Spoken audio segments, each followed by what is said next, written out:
டேய் பண்ணா, நீ அங்கே தான் நிற்கிற. ஒழுங்கு மரியாதை இன்னைக்கு வந்து காரணத்தை சொல்லிட்டு போயிடு. ஏன் வேலைக்கு லேட்டுன்னு இல்லை ஓனர்கிட்ட சொல்லி உன் சீட்டை கீழ்ச்சிடும். வணக்கம் சார், வணக்கம் sir. Sorry sir, sir sir நான் சீக்கிரம் வரணும் தான் சார் நினைச்சா. அதுக்காக தான் சார் இன்னைக்கு காலையில எழுந்து 6:30 மணிக்கெல்லாம் பல்ல தேய்ச்சிட்டு காலை கடலாம் முடிச்சுட்டு டிஃபன் கூட சாப்பிடாம வண்டி எடுத்து கமால் ஸ்டார்ட் பண்ணா பெட்ரோல் இல்லை சார், பெட்ரோல் இல்லை. சரி நம்ம வண்டியில தான் பெட்ரோல் இல்லையா, அக்கம் பக்கத்தில் இறங்கிட்டு வண்டி கேட்கலான்னு பார்த்தா நம்மளை பார்த்தா வண்டியே தரமாட்டேறாங்க சார்.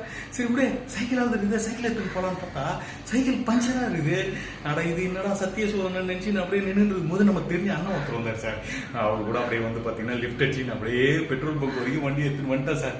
வண்டி எடுத்துன்னு வந்துட்டு பெட்ரோல் போடலாமான்னு பார்த்தா பாக்கெட்டில் காசு இல்லை சார். 20 ரூபா தான் சார் இருக்குது. என்ன பண்ணுறதுன்னு தெரியல. உடனே என் ஃப்ரெண்ட்ஸுக்கு உடனே கால் பண்ணேன். டேய் சார், பாக்கெட்டில் சுத்தமாக காசு இல்லை சார், ஒரு 200 ரூபா ஜிபே பண்ணி கொடுங்களா, உங்களுக்கு வந்து பார்த்தீங்கன்னா நான் ஃபைனலாக எடுத்து கொடுத்துட்றேன்டா சார். நம்மகிட்ட இருந்து 100 எவ்வளோ வேணாலும் வாங்கிக்கிறாங்க. ஆனால் நம்ம கேட்டால் 10 பைசா தர மாட்டேங்கிறாங்க சார்.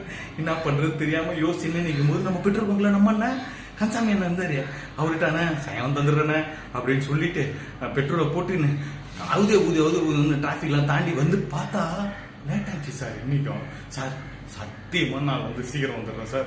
சார் வாடகைலாம் சொல்லாதீங்க சார். நான் வரேன் சார், நான் வரேன் சார். டேய் டேய் நில்டா, நான் இன்னும் உன்னை உள்ள போவே சொல்லடா. மோனை இப்படியே சொல்லி தானே எஸ்கேப் ஆறல, அது கண்டிப்பா உன்னை ஓனர் கிட்ட மாட்டி விடுறேன்.